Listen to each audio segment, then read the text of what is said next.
First exercise என்ன பண்ண போகிறோன்னா, ஸோ இதேமாதிரி இது வந்து ஃப்ராக் பொசிஷன் சொல்லுவாங்க. ஸோ பொறுமையாக 2 காலை நல்லா அகலமாக வச்சுட்டு பொறுமையாக உங்கள் பட்டாக்ஸை பொறுமையாக எவ்வளோ முடியுமோ பேக்கில் எடுத்துகிட்டு வந்து ஃப்ரண்ட் போகிறீங்க. இதே மாதிரி வந்து ஸ்லோவாக பொறுமையாக 10லேருந்து 12 வாட்டி செய்யலாம். நீங்கள் பொறுமையாக செய்யணும். ஸோ இது பண்ணும்போது உங்கள் இடுப்பில் வலி இருக்கிற மாதிரி இருக்கும். நல்லா ஸ்லோவாக ஒரு 10 to 12 டைம்ஸ் ரிப்பீட் பண்ணுங்கள். ரெண்டாவது எக்ஸசைஸ் வந்து பார்த்திங்கன்னா டைனமிக் பட்டர்ஃப்ளை ஸ்ட்ரெச். ஸோ இதே மாதிரி பொறுமையாக 2 காலையும் நல்லா என்ன பண்ண போகிறீங்க, மேலே கீழே இதே மாதிரி பண்ண போகிறீங்க. ஸோ இதே மாதிரி ஒரு 30 to 40 கவுண்ட் இல்லைன்னா 50 கவுண்ட் வரைக்கும் பொறுமையாக செய்யலாம்.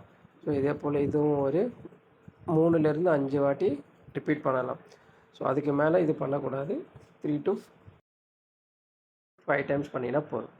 அடுத்ததாக பட்டர்ஃப்ளை ஸ்ட்ரெச். ஸோ இந்த மாதிரி வாலில் பின்னாடி சாஞ்சிட்டு 2 பாதமும் கரெக்டாக பாடுற மாதிரி 2 பாதத்தையும் ஒன்றா வச்சுட்டு உங்கள் முட்டியை மேலே 2 கையை வச்சுட்டு பொறுமையாக என்ன பண்ண போகிறீங்கன்னா இப்படி கீழே ப்ரெஸ் பண்ண போகிறீங்க. அப்போது தொடைக்கு உள் பக்கம் நல்லா இழுக்கிற மாதிரி இருக்கும்.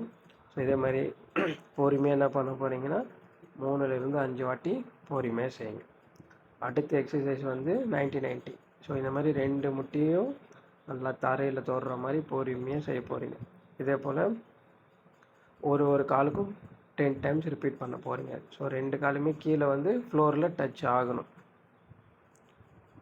அடுத்த எக்ஸசைஸ் வந்து பார்த்திங்கன்னா பெல்விக் ப்ரீதிங். ஸோ இது வந்து அப்டக்டர் பெல்விக் ப்ரீதிங் சொல்லுவாங்க. காலை 2த்தையும் அகலமாக இப்படி வச்சுட்டு பொறுமையாக உங்கள் இடுப்பு எவ்வளோ முடியுமோ மேலே தூக்கி 10 செகண்ட் அப்படியே ஹோல்ட் பண்ணிவிட்டு பொறுமையாக கீழே வெட்டுற போகிறீங்க. ஸோ இதே போல் இதுவும் 10 to 12 ரெப் வந்து ரிப்பீட் பண்ண போகிறீங்க. ஸோ பொறுமையாக ரிலாக்ஸாக செய்யுங்க. ஸோ பாதம் 2 வந்து ஒன்றுக்கு ஒன்று பக்கத்தில் இருக்கணும். அடுத்த எக்ஸசைஸ் வந்து பெல்விக் ப்ரீதிங்.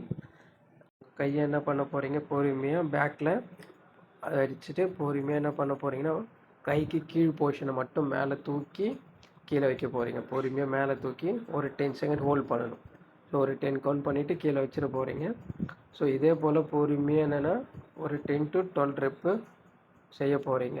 உங்களுக்கு என்னென்னா கரெக்டாக அந்த கைக்கு கீழ் போர்ஷன் மட்டும்தான் நீங்கள் தூக்கணும்.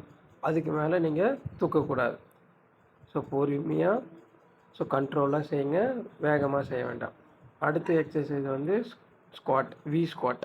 ஸோ உங்கள் காலை 2த்தையும் அகலமாக வச்சுட்டு ஸோ 2 பாதத்தையும் நல்லா வி மாதிரி ஷேப்பில் வச்சுட்டு பொறுமையாக எவ்வளோ முடியுமோ ஸோ இந்த மாதிரி டீப்பாக உட்காந்து பொறுமையாக எழுந்துக்க போகிறீங்க. இதே போல் 10 to 12 டைம்ஸ் ரிப்பீட்